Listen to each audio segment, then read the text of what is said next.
Uşaqlarda uroloji sistemin daşları haqqında qısa məlumat vermək istəyirəm.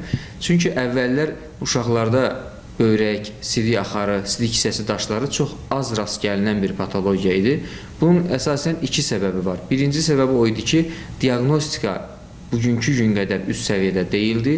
Çünki indi hal-hazırda yaşadığımız şəhəri nəzərdə tutsaq, Bakı şəhərində İstənilən bir valideyn yarım saat, ən gec 1 saat içərisində öz övladını ultrasəs müayinəsindən keçirib, onun böyrəyində, sidik hissəsində və ya sidik axarında daş olub olmadığını dəqiqləşdirə bilir.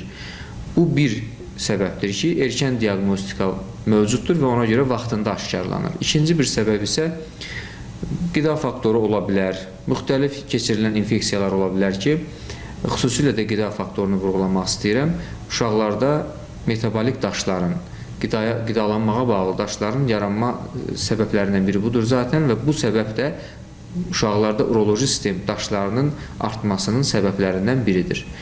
Necə şikayətlər olur? Təbii ki, birinci şikayət uşaqlarda ən sıx şikayət simptomlardır ki, yanma, sidiyə gedərkən göynəmə, ağrı, bel nahiyəsində küt ağrı, qızdırma, bunlar eyni zamanda sidik yolu infeksiyasının simptomlarıdır və paralel olaraq bir uşaqda əgər sidikdə qan və dediyim şikayətlər mövcuddursa, daş araşdırmaqda fayda var. Nəyə görə qan məsələsinin üzərində durmuram ilkin olaraq sidikdə qan məsələsinin? Çünki biz uşaqlarda, uşaq yaş qrupunda uroloji sistem daşlarının böyüklərdə birinci şikayət qandırsa, hematuriядırsa, amma uşaqlarda bundan əlavə öncəlikli olaraq ağrı və dediyim digər şikayətlər ortaya çıxır. Yanma, göynəmə və s.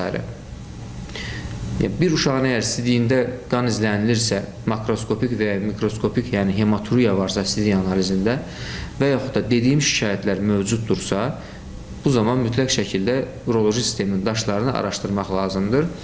Daşlar müxtəlif ola bilər, mən onlar haqqında ətraflı məlumat verməyəcəm hal-hazırda, yəni tərkibləri haqqında, amma əsas valideynlər nəyi bilməlidir?